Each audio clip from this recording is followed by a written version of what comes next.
Hello viewers, আসসালামু আলাইকুম। আমি doctor Niaz reader. Welcome back my channel. আপনারা জানেন যে আমি বিভিন্ন ডিজিজ নিয়ে কথা বলি বা সোশ্যাল প্ল্যাটফর্মের অনেক ইনফরমেটিভ বিষয় নিয়ে আমি কথা বলি। তো আজকে যে বিষয়টা নিয়ে আমি আলোচনা করব বা ডিসকাস করব সেটা হচ্ছে একটা ডিজিজ, খুব কমন একটা ডিজিজ। সেটা হচ্ছে আমি মাইগ্রেনিক হেডেক নিয়ে আপনারা অনেকে পরিচিত, এই হেডেকের সাথে অনেকে পরিচিত, তাই আজকে মাইগ্রেনিক হেডেক নিয়ে আজকে কথা বলব।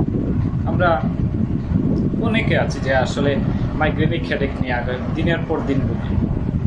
দিনের পর দিন বলবো না, এটা একটা আমি বলবো কারো কারো সিজনে হয়, কারো কারো আবার 2 মাস 1 মাস আফটার গ্যাপ 1 মান্থ পরে এরকম হয় মাইগ্রেনিক হেডেক হয়।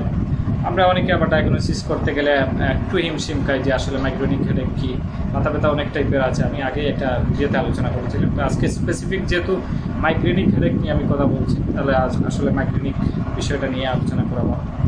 এখানে সাইন সিমটমটুকু আমি তুলে ধরবো, এটার খুবই ক্লিয়ার কনসেপ্ট করে তুলে ধরবো যাতে আপনারা বুঝতে পারেন, আপনাদের সাথে মিলাতে পারেন যে আপনার যদি মাইগ্রেনিক হেডেক হয়ে থাকে তাহলে আপনার এই লক্ষণগুলো আছে কিনা। অবশ্যই যেহেতু আমি নিজে আমারও ছিল, টু বি অনেস্ট, আমারও ছিল মাইগ্রেনিক হেডেক। যখন আমি 9-10 মনে হয়, যখন আমি এসএসসি তখন আমার যখন স্টাডি করি তখন আমি আসলে মাইগ্রেনিক হেডেকে ভুগতাম। তখন আমি বুঝতাম না আসলে অ্যাকচুয়ালি মেডিকেল সায়েন্স নিয়ে তো আমার তখন ধারণা ছিল না। খুব নর্মাল, তখন যখন পেইন হইতো খুবই হেভি পেইন, খুবই মারাত্মক লেভেলের পেইন।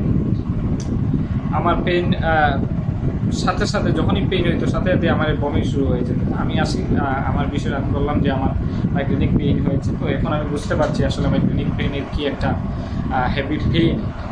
যত ধরনের হেডেক আছে তার মধ্যে মাইগ্রেনিক পেইনটা হচ্ছে সবচেয়ে মারাত্মক সুপার লেভেলের পেইন, মানে খুবই হেভি টাইপের পেইন থাকে।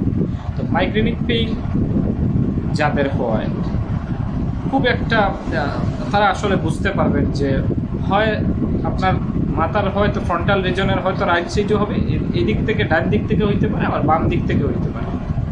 এই দুই দিক থেকে বেসিক্যালি এই দুইটা পার্টের দুই দিক থেকে, ফ্রন্টাল রিজনের দুই পার্টেই হয়, যে কোনো এক দিক থেকে হয়। পরবর্তীতে পেইন আসার পরে যখন খুবই হেভি বা খুবই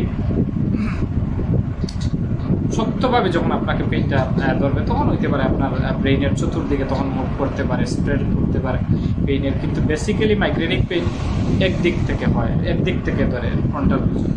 যাই হোক, তারপরে হচ্ছে পেইন, মাইগ্রেনিক পেইন অনেক কারণে হইতে পারে, যেটা হচ্ছে আপনার সাইনাস যদি থাকে সাইনাসের জন্য হইতে পারে, নেক পেইন যদি থাকে নেক পেইনের জন্যও হইতে পারে স্টার্টিং, বা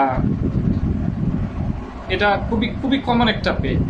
আচ্ছা, এখন আসি যে মাইগ্রেনিক পেইন হইলে কি কি সমস্যা দেখা দেয় বা একজন পেশেন্ট কি ধরনের একটা সিচুয়েশনে ভোগ করে। প্রথমত হলো যে পেশেন্ট দেখবেন যখন আলোর মধ্যে যায় তখন খুবই আলো সহ্য করতে পারে না। একজন মাইগ্রেনিক হেডেকের পেশেন্ট আলো সহ্য করতে পারে, রৌদ্রের আলোর মধ্যে গেলে রৌদ্রের আলো তার প্রচণ্ড রূপে হিট করে।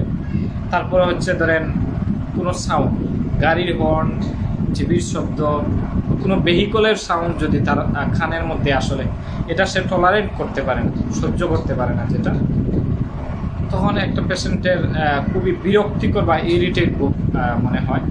এবং পেশেন্টের খুবই হেভি বা খুবই ভারী রকমের পেইন যখন অ্যাটাক করে ওনার ব্রেইনে, তখন আমি আগে যেটা বলছি যে আমার বমি হতো প্রচুর, মারাত্মক টাইপের যখন পেইন হয় পেশেন্টের প্রচুর পরিমাণে বমি হয়, বমির পরে একটু পেইন রিলাইফ হয়, একটু পেইন রিলাইফ হয়, এত মারাত্মক পেইন মাইগ্রেনিক হেডেক। অনেকের দেখবেন যে আসলে চোখের পাওয়ার বেড়ে গেলে আবার মাইগ্রেনিক পেইনের একটা আশঙ্কা থাকে। তো এই সিমটমগুলাই সাধারণত একজন মাইগ্রেনিক পেইনে পেশেন্ট বা একজন রোগী ভুগে থাকে, বা এই ধরনের লক্ষণ যদি দেখা দেয় বা এই ধরনের লক্ষণ যদি আপনি বুঝতে পারেন যে আপনার মধ্যে বিদ্যমান বা আপনার হেডেকের মধ্যে বিদ্যমান, তাহলে আপনি বুঝবেন যে আপনি মাইগ্রেনিক হেডেকে ভুগছেন। আর এটা খুবই আসলে খুবই ক্রিটিক্যাল একটা ডিজিজ না, এটা খুবই কমন একটা সিমটম আমি বলবো। এটা চিকিৎসার মাধ্যমে অবশ্যই এটা ভালো হয়। আপনি যদি 1 মাস 15 দিন যদি আপনি কোনো ফিজিশিয়ানের পরামর্শ যদি আপনি মেডিসিন সেবন করেন, আমি মনে করি যে আসলে আপনার মাইগ্রেনিক হেডেকটা সমাধান হবে। আমি যেটা বুক করছিলাম প্রায় 3 থেকে 4 বছর বুক করছিলাম। আমার সিজনে হতো, ধরেন সামার সিজনে হতো। সামার সিজনে আমার পেনটা হয় সকালবেলা 8টা, সূর্য যখন প্রথম দিকে সূর্য যখন উঠতো তখন দিকে আমার পেনটা শুরু হইতো। আবার দেখা যেত কোনো সময় বিকালের দিকে সূর্য যখন অস্ত যেত তখন দিকে আমার দিকে পেনটা এরকমই। মাইগ্রেনিক পেইনের কিন্তু এরকমই সাইনগুলো, সিমটমগুলো থাকে পেশেন্টের।